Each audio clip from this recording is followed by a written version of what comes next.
Welcome to SS TV5 ప్రేక్షకులకు నమస్కారం. ఇంద్రవెల్లి అమరవీరుల స్తూపానికి నివాళులు అర్పించిన బీఆర్ఎస్ ఎమ్మెల్సీ కల్వకుంట్ల కవిత.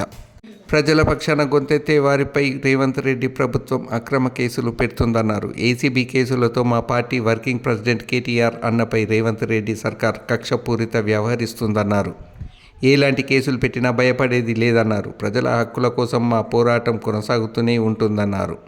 కాంగ్రెస్ పాలనలో రైతులు, మహిళలతో పాటు అన్ని వర్గాలకు అన్యాయం జరుగుతుందన్నారు. రైతు భరోసా కింద 15,000 ఇస్తామని హామీ ఇచ్చి 12,000కు తగ్గించి సీఎం రేవంత్ రెడ్డి రైతులను మోసం చేశారని తెలిపారు. అందుకు నిరసనగా రాష్ట్ర వ్యాప్తంగా బీఆర్ఎస్ కార్యకర్తలు పెద్ద ఎత్తున ధర్నాలు చేస్తున్నారన్నారు. బీఆర్ఎస్ పార్టీ ధర్నాలకు భయపడిన ప్రభుత్వం అక్రమ కేసులతో వేధిస్తుందని, ప్రజా కోర్టులో కాంగ్రెస్ ప్రభుత్వానికి శిక్ష తప్పదని ఎమ్మెల్సీ కవిత అన్నారు. భూమి కోసం, ముక్తి కోసం, విముక్తి కోసం పోరాటం చేసినటువంటి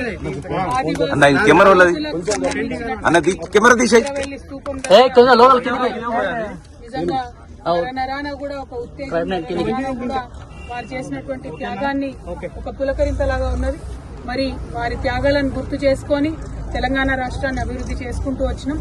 వారు ఏదైతే భూమి కోసం పోరాటం చేసిందో తెలంగాణ రాష్ట్రంలో కేసీఆర్ గారు ఈ మొత్తం యావత్ తెలంగాణ ప్రదేశంలో ఉండేటటువంటి గిరిజన ఆదివాసీ సోదరులందరికీ కూడా మరి భూమి మీద హక్కులు ఉండాలని చెప్పి 4.5 లక్షల ఎకరాలకు భూమి హక్కులు, అడవి హక్కులను 2.5 లక్షల ఎకరాల పైచిలకు ఆదివాసీ గిరిజనుల సోదరులకు ఇవ్వడం జరిగింది.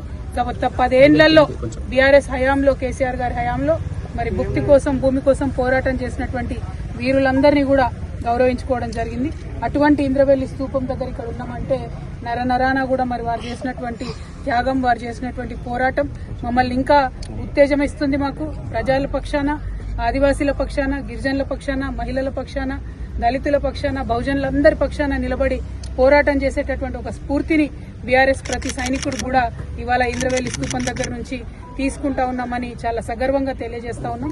వారు చేసినటువంటి త్యాగాలు మరవలేని, వారి పోరాటాలు మరవలేనటువంటి, మరి అటువంటి ఉత్తేజంతో ఉన్నటువంటి ఈ తెలంగాణలో మరి ఇప్పుడు నడుస్తున్నటువంటి ప్రభుత్వ హయాంలో రైతులకు అన్యాయం జరుగుతోంది, మహిళలకు అన్యాయం జరుగుతోంది. ఎవరన్నా గొంతెత్తి రైతుల పక్షాన, మహిళల పక్షాన, బహుజనుల పక్షాన మాట్లాడితే వెంటనే వారి మీద కేసులు పెట్టి ఇబ్బంది పెడుతున్నటువంటి పరిస్థితిని కూడా మనం గమనిస్తా ఉన్నాం.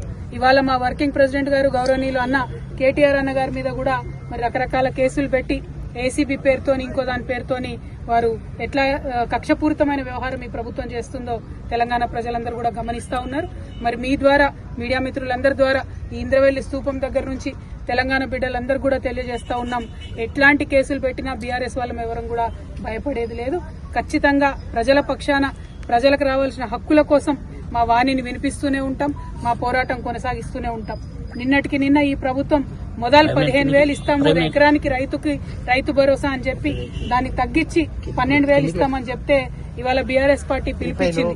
రాష్ట్ర వ్యాప్తంగా మేము రైతుల పక్షాన ధర్నా చేస్తామని చెప్పి మరి బీఆర్ఎస్ పిలుపుతోని భయపడ్డటువంటి ప్రభుత్వం మరి ఇటువంటి కక్షపూరితమైనటువంటి కేసులతో వేధించేటటువంటి కార్యక్రమం పెట్టుకున్నది.